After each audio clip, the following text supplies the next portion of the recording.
Hi hello welcome back to Lakshya commerce. അപ്പോൾ ഒരു പുതിയ ക്ലാസ്സിലേക്ക് എല്ലാവർക്കും സ്വാഗതം. അപ്പോൾ ഇന്ന് നമ്മൾ ഡിസ്കസ് ചെയ്യാനായിട്ട് പോകുന്നത് ബിസിനസ് റെഗുലേറ്ററി ഫ്രെയിംവർക്കാണ്. BCom BBA സെക്കൻഡ് ഇയറിലാണ് വരുന്നത്. അതിലെ സെക്കൻഡ് ചാപ്റ്റർ ആയിട്ടുള്ള ഓഫർ ആൻഡ് അക്സെപ്റ്റൻസ് ആണ് നമ്മൾ നോക്കാനായിട്ട് പോകുന്നത്. അപ്പോൾ കോൺട്രാക്റ്റ് എന്താണെന്ന് മുന്നത്തെ ചാപ്റ്ററിൽ നമ്മൾ പഠിച്ചിട്ടുണ്ടായിരുന്നു. ഇന്ത്യൻ കോൺട്രാക്റ്റ് ആക്ട് നമ്മൾ കവർ ചെയ്തിട്ടുണ്ട്. അത് പ്ലേലിസ്റ്റിൽ അവൈലബിൾ ആണ്. അപ്പോൾ വീഡിയോ കാണാത്തവരൊന്ന് കണ്ടു നോക്കാം. ഇനി ഇന്നത്തെ ചാപ്റ്ററിൽ നമ്മൾ പറയുന്നത് ഓഫർ ആൻഡ് അക്സെപ്റ്റൻസ് ആണ്. അപ്പോൾ എന്താണ് ഒരു എഗ്രിമെൻ്റ്, എന്താണ് ഒരു കോൺട്രാക്റ്റ് എന്നൊക്കെ നമ്മൾ ഓൾറെഡി ഡിസ്കസ് ചെയ്തിട്ടുണ്ട്. Then different type of contracts, then അതിൻ്റെ ഡിഫറൻസ്, കോൺട്രാക്റ്റും എഗ്രിമെൻറ്റും തമ്മിലുള്ള ഡിഫറൻസ്, അങ്ങനെ കുറേ കാര്യങ്ങളാണ് ഫസ്റ്റ് പാർട്ടിൽ നമ്മൾ ചെയ്തത്. അപ്പോൾ ഇനി സെക്കൻഡ് ചാപ്റ്ററിൽ ഓഫർ ആൻഡ് അക്സെപ്റ്റൻസ് ആണ് ഡിസ്കസ് ചെയ്യാനായിട്ട് പോകുന്നത്. അപ്പോൾ നമ്മുടെ ക്ലാസ് ആദ്യമായിട്ടാണ് കാണുന്നത് വെച്ചെങ്കിൽ എല്ലാവരും ഒന്ന് സബ്സ്ക്രൈബ് ചെയ്യുക. നമ്മുടെ ഫാമിലിയിലേക്ക് സ്വാഗതം. ലക്ഷ്യ കൊമേഴ്സിലേക്ക് MCom ആൻഡ് BCom BBA തുടങ്ങി കൊമേഴ്സ് റിലേറ്റഡ് ആയിട്ടുള്ള ഓൾമോസ്റ്റ് എല്ലാ സബ്ജക്ട്സും ഇവിടെ അവൈലബിൾ ആണ്. അപ്പോൾ നിങ്ങൾ ഓരോ പ്ലേലിസ്റ്റ് എടുത്ത് നോക്കുക, ചെക്ക് ചെയ്യുക. വീഡിയോ ഒക്കെ ഇഷ്ടപ്പെടുകയാണെങ്കിൽ ലൈക്ക് ചെയ്യുക, ഫ്രണ്ട്സിനൊക്കെ ഒന്ന് ഷെയർ ചെയ്യുക. അപ്പോൾ ഇന്നത്തെ ക്ലാസ്സിലേക്ക് നമുക്ക് കിടക്കാം. ഇതിൽ ഓഫർ ആൻഡ് അക്സെപ്റ്റൻസ് ആണ് നമ്മൾ പറയുന്നത്. അപ്പോൾ കോൺട്രാക്റ്റ് എന്താണെന്നൊക്കെ നമ്മൾ പറഞ്ഞു, എന്നാലും ഒന്നുകൂടി പറയാം. കോൺട്രാക്റ്റ് എന്ന് പറയുന്നത് എന്താണ്? Agreement plus enforceability by law വരുമ്പോഴാണ് അവിടെ ഒരു കോൺട്രാക്റ്റ് ഉണ്ടാകുന്നത്. അപ്പോൾ ഒരു കോൺട്രാക്റ്റ് എന്ന് പറയുന്നത് actually it is an agreement and it should be enforceable by law. രണ്ട് പേര് തമ്മിലുള്ള ഒരു എഗ്രിമെൻ്റാണ് കോൺട്രാക്റ്റ്. അതിൽ ലീഗലി എൻഫോഴ്സിബിൾ ആണെങ്കിൽ മാത്രമാണ് അതിനെ ഒരു വാലിഡ് കോൺട്രാക്റ്റായിട്ട് പറയാം. അപ്പോൾ ഒരു വാലിഡ് കോൺട്രാക്റ്റ് ആവണമെങ്കിൽ നമുക്ക് ആദ്യം ഒരു എഗ്രിമെൻ്റ് ആവശ്യമാണ്. അപ്പോൾ എഗ്രിമെൻറ്റ് എന്താണെന്ന് എല്ലാവർക്കും അറിയാം. ഓഫറും അക്സെപ്റ്റൻസും, offer plus acceptance equal to agreement ആണ്. മാത്രമല്ല an agreement is enforceable by law is known as a contract. അപ്പോൾ നമുക്ക് ഒരു എഗ്രിമെൻറ്റ് എക്സാമ്പിൾ എല്ലാവർക്കും അറിയാം. എഗ്രിമെൻറ്റിൻ്റെ Bക്ക് ഒരു ഓഫർ കൊടുക്കുകയാണ്. ആളുടെ കാറ് 1,00,000 രൂപയ്ക്ക് പർച്ചേസ് ചെയ്യാനുള്ള ഓഫർ. അത് B അക്സെപ്റ്റ് ചെയ്യുകയാണെങ്കിൽ അവിടെ എന്തായി? ഓഫർ പ്ലസ് അക്സെപ്റ്റൻസ് ആയി. അങ്ങനെ അവിടെ എന്ത് ക്രിയേറ്റ് ചെയ്തു? ഒരു എഗ്രിമെൻറ്റ് ക്രിയേറ്റ് ചെയ്യപ്പെട്ടു. At the same time it is enforceable by law. അങ്ങനെ അവിടെ എന്തായി? ഒരു കോൺട്രാക്റ്റ് ക്രിയേറ്റ് ചെയ്യപ്പെട്ടു. സോ ഇനി നമ്മളിപ്പോൾ ഡിസ്കസ് ചെയ്യാനായിട്ട് പോകുന്നത് ഓഫറിൻ്റെ ഡെഫിനീഷൻ, ദെൻ അക്സെപ്റ്റൻസിൻ്റെ ഡെഫിനീഷൻ, അങ്ങനെ കുറച്ച് കാര്യങ്ങളാണ്. Then essential characteristics of N offer. അപ്പോൾ അങ്ങനത്തെ കുറച്ച് കാര്യങ്ങൾ നമുക്ക് ഡിസ്കസ് ചെയ്യാം. അപ്പോൾ ആദ്യം നമുക്ക് ഓഫറിൻ്റെ ഡെഫിനീഷൻ എന്താ നോക്കാം. ഓഫർ അല്ലെങ്കിൽ പ്രൊപ്പോസൽ രണ്ടും സെയിം ആണ്. According to section 2A of contract act, when one person signifies to another his willingness to do or abstain from doing anything with a view to obtaining the assent of that other to such act or abstinence, he is said to be make a proposal. അപ്പോൾ ഇതിൽ പറയുന്നത് ഇത്രയാണ്. ഇപ്പോൾ ഒരു person ആളുടെ significance or willingness signify ചെയ്യാണ് doing anything, എന്തെങ്കിലും ഒരു ആക്ടിവിറ്റി അത് ചെയ്യാനുള്ള ഇയാളുടെ വില്ലിങ്നെസ് നമ്മളുടെ ഓപ്പോസിറ്റ് പാർട്ടീനെ അറിയിക്കുകയാണ്. അപ്പോൾ അതിനെയാണ് നമ്മൾ എന്ത് വിളിക്കുന്നത്? ഓഫർ എന്ന് പറയുന്നത്. The person making the proposal is called the proposer. അപ്പോൾ പ്രൊപ്പോസൽ ക്രിയേറ്റ് ചെയ്യുന്ന ആളെ നമ്മൾ വിളിക്കുന്നത് പ്രൊപ്പോസർ എന്നാണ്. ദെൻ അത് അക്സെപ്റ്റ് ചെയ്യുന്ന ആൾ എന്താ വിളിക്കുക? ഓഫറി എന്നാണ് വിളിക്കുക. The accepting the proposal is called as offeree. അപ്പോൾ അത് അക്സെപ്റ്റ് ചെയ്യുന്ന ആളെ നമ്മൾ ഓഫറി എന്നാണ് വിളിക്കുക. Then a proposal is an expression of will or intention. അപ്പോൾ ഒരു പ്രൊപ്പോസൽ എന്ന് പറയുന്നത് ഒരാളുടെ വില്ലാണ്, എന്ന് വെച്ചാൽ വില്ലിങ്നെസ് ആണ്, ഇൻറ്റൻഷനാണ്, ഒരു കാര്യം ചെയ്യാനായിട്ടുള്ള ഇൻറ്റൻഷനാണ്. അപ്പോൾ ഇതിൽ വേണ്ടത് എന്താണ്? The assent of that other. അപ്പോൾ അസെൻറ്റ് എന്ന് വെച്ച് കഴിഞ്ഞാൽ സമ്മതം, താല്പര്യം എന്നൊക്കെയാണ് അർത്ഥം. അപ്പോൾ നമ്മളുടെ ഓപ്പോസിറ്റ് പാർട്ടിയുടെ അസെൻറ്റ് ഒബ്റ്റെയിൻ ചെയ്യുക എന്നുള്ളതാണ് ഈ പ്രൊപ്പോസൽ കൊടുക്കുന്ന ആളുടെ ഡ്യൂട്ടി.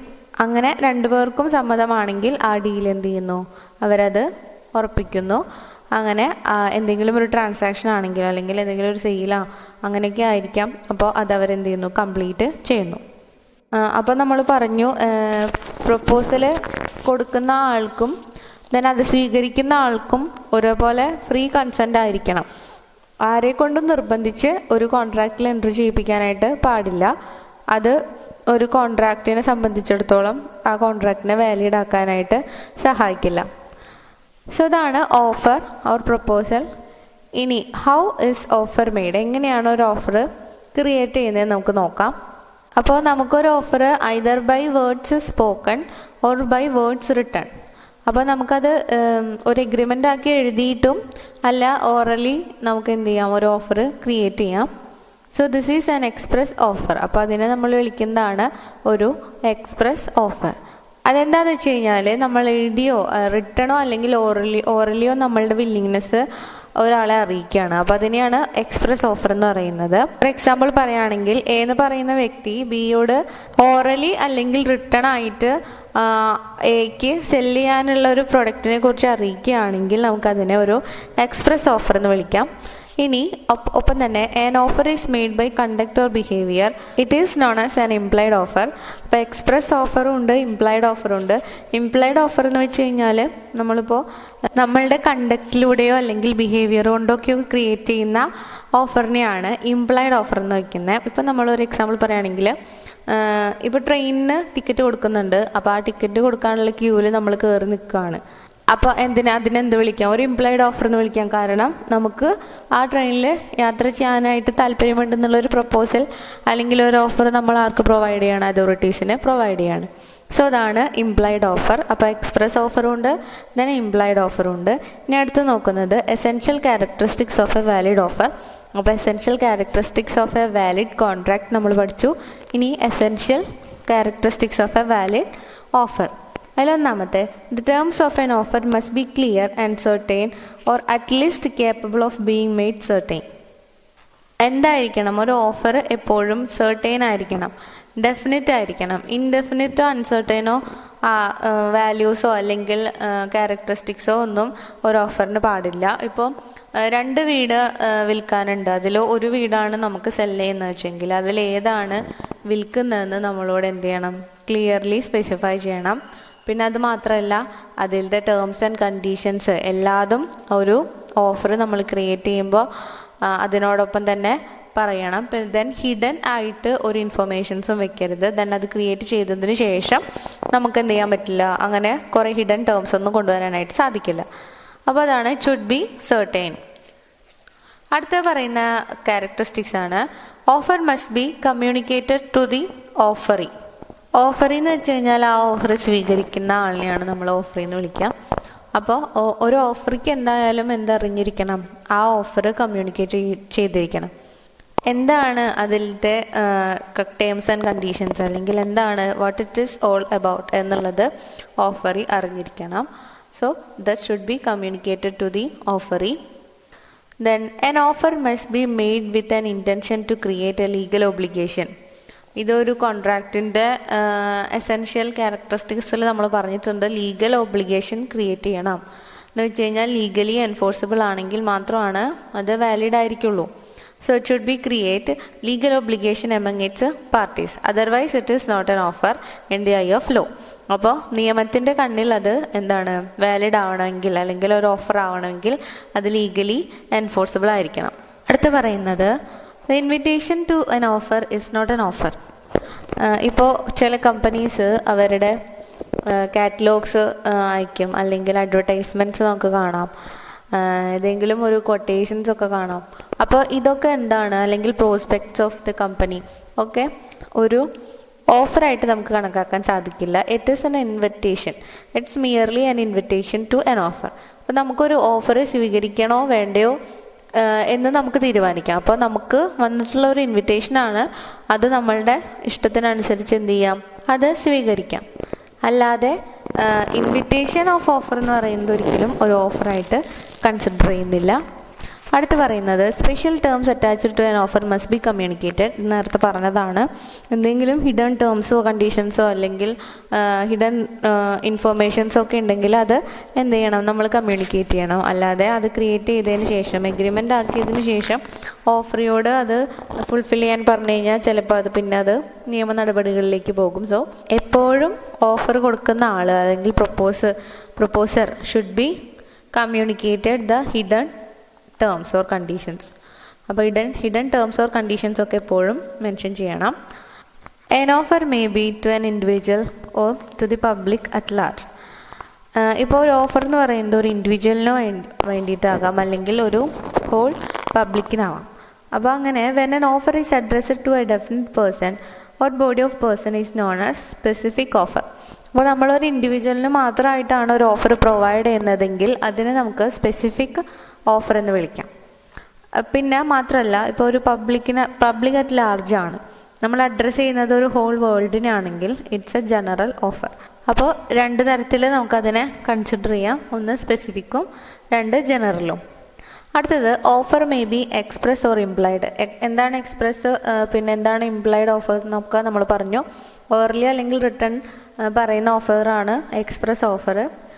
അല്ല, ഇപ്പോൾ ഏതെങ്കിലും ഒരു ബിഹേവിയറിലൂടെ അല്ലെങ്കിൽ നമ്മുടെ ഏതെങ്കിലും ഒരു ആക്ഷനിലൂടെ ക്രിയേറ്റ് ചെയ്യുന്ന ഓഫറാണ് implied offer. Then offer must be made with a view to obtaining the assent of the other party. അപ്പോൾ നമ്മളെപ്പോഴും ഒരു ഓഫർ ക്രിയേറ്റ് ചെയ്യുക നമ്മളുടെ ഓപ്പോസിറ്റ് പാർട്ടിയുടെ അസെൻറ്റ്, സമ്മതം കിട്ടണമെന്ന് കരുതി തന്നെ ആയിരിക്കും. അപ്പോൾ നമുക്കത് കിട്ടിയാൽ മാത്രമാണ് ഒരു എഗ്രിമെൻറ്റ് ക്രിയേറ്റ് ചെയ്യാനായിട്ട് സാധിക്കുള്ളൂ. അപ്പോൾ എപ്പോഴും ആ ഒരു ലക്ഷ്യം വെച്ചിട്ടായിരിക്കണം ഒരു ഓഫർ ക്രിയേറ്റ് ചെയ്യേണ്ടത്. Offer may be conditional. ചില ഓഫേഴ്സൊക്കെ കണ്ടീഷൻ വെച്ചിട്ടായിരിക്കും ക്രിയേറ്റ് ചെയ്യുന്നുണ്ടാവുക. അപ്പോൾ ആ ഒരു കണ്ടീഷൻ ഓഫർക്ക് അക്സെപ്റ്റ് ചെയ്യാനായിട്ട് സാധിക്കുന്നില്ലെങ്കിൽ ആ ഒരു ആ ഒരു എഗ്രിമെൻറ്റ് ക്രിയേറ്റ് ചെയ്യാൻ സാധിക്കില്ല. പിന്നെ അത് മാത്രമല്ല, ആ ഒരു കണ്ടീഷൻ ഫുൾഫിൽ ചെയ്യാനായിട്ട് ആ ഓഫറിക്ക് സാധിച്ചില്ലെങ്കിൽ ആ ഓഫർ ലാപ്സായിട്ട് പോവാണ് ചെയ്യുന്നത്. നെക്സ്റ്റ് വരുന്ന offer should not contain a term the non compliance of which would amount to acceptance. ഇപ്പോൾ ഒരിക്കലും ഒരാൾക്ക് പറയാനായിട്ട് സാധിക്കില്ല, ഇപ്പോൾ ഒരു ഓഫർ ക്രിയേറ്റ് ചെയ്യുമ്പോൾ ഇത്ര ഒരു ടൈം ഗ്യാപ്പിനുള്ളിൽ അത് അക്സെപ്റ്റ് ചെയ്തില്ലെങ്കിൽ അത് പെർസ്യൂം ടു ഹാവ് ബീൻ അക്സെപ്റ്റഡ് എന്ന് നമുക്കൊരിക്കലും പറയാനായിട്ട് സാധിക്കില്ല. കാരണം ഒരു ഓഫർ ക്രിയേറ്റ് ചെയ്യുമ്പോൾ തന്നെ നമുക്ക് ഓപ്പോസിറ്റ് പാർട്ടിയുടെ അസെൻ്റ് അറിയാം. ഇനിയിപ്പോൾ അതിന് വേണ്ടി കുറച്ച് സമയം വെയിറ്റ് ചെയ്ത് ഒരു സർട്ടൈൻ ഡേറ്റ് വരെ നമ്മൾ വെയിറ്റ് ചെയ്തു, അതിനുശേഷം ആ ഓഫർ അക്സെപ്റ്റ് ചെയ്തു എന്നാണ് നമ്മൾ വിചാരിക്കുന്നതെന്ന് ഒരിക്കലും നമ്മൾ ഓഫറിയോട് പറയരുത്. കാരണം നമുക്കതിനുള്ള റൈറ്റ്സ് ഇല്ല. ഓഫർ എപ്പോഴാണോ ആളുടെ കൺസെൻറ്റ് നമ്മളോട് അറിയിക്കുന്നത് അപ്പോൾ മാത്രമാണ് അവിടെ ഒരു ഓഫർ പ്ലസ് അക്സെപ്റ്റൻസ് വഴി എഗ്രിമെൻറ്റ് ക്രിയേറ്റ് ചെയ്യപ്പെടുന്നുള്ളൂ. അപ്പോൾ ഇത്രയാണ് നമുക്ക് ഓഫറിൻ്റെ കേസിൽ പഠിക്കാനുള്ളത്. അപ്പോൾ അതിൽ ഡെഫിനീഷൻസ്, ദെൻ കുറച്ച് ടൈപ്പ് ഓഫ് ഓഫേഴ്സ്, ക്യാരക്ടറിസ്റ്റിക്സ് ഒക്കെയാണ് ഇതിൽ പറഞ്ഞിട്ടുള്ളത്. ദെൻ അത് കഴിഞ്ഞിട്ട് ചാപ്റ്ററിൽ വരുന്നത് കുറച്ച് കേസ് ലോ ആണ്. അപ്പോൾ ഞാൻ പറഞ്ഞിട്ടുണ്ടായിരുന്നു, ഇപ്പോൾ നമുക്കൊരു കാര്യം അറിയാനായിട്ട് കേസ് ലോസ് വായിച്ച് നോക്കുകയാണെങ്കിൽ വേഗം അതെന്താണ് ആ ഒരു ടേം എന്ന് നമുക്ക് മനസ്സിലാക്കാൻ എളുപ്പമായിരിക്കും. അപ്പോൾ ഓഫറിനെ സംബന്ധിച്ചിട്ടുള്ള കേസ് ലോസ് ആണിത്. അപ്പോൾ ഓഫറിനെ കുറച്ചുകൂടി ഒന്ന് വ്യക്തമായിട്ട് അറിയാനായിട്ട് ഈ കേസ് ലോസ് വഴി ഹെൽപ്ഫുള്ളായിരിക്കും. അപ്പോൾ അത് നിങ്ങൾ വായിച്ച് നോക്കുക. അപ്പോൾ ഇനി നമുക്ക് ഡിസ്കസ് ചെയ്യാനുള്ളത് ഡിഫറെൻറ്റ് കൈൻഡ് ഓഫ് ഓഫേഴ്സ് ആണ്. ഓഫേഴ്സിനെ നമുക്കൊന്ന് കാറ്റഗറൈസ് ചെയ്തിട്ട് ഇവിടെ തന്നിട്ടുണ്ട്. അപ്പോൾ ഇനി അതാണ് വരുന്നത് ഈ ചാപ്റ്ററിൽ. പിന്നെ അക്സെപ്റ്റൻസ് ആണ്. ഇന്നത്തെ ക്ലാസ്സിൽ അപ്പോൾ നമ്മൾ ഇത്രയാണ് ഡിസ്കസ് ചെയ്യുന്നത്. ഇനി ഡിഫറെൻറ്റ് കൈൻഡ് ഓഫ് ഓഫേഴ്സ് ആയിട്ട് അടുത്തൊരു ക്ലാസ്സിൽ വീണ്ടും കാണാം. അപ്പോൾ എല്ലാവരും സേഫായിട്ടിരിക്കാം. Thank you.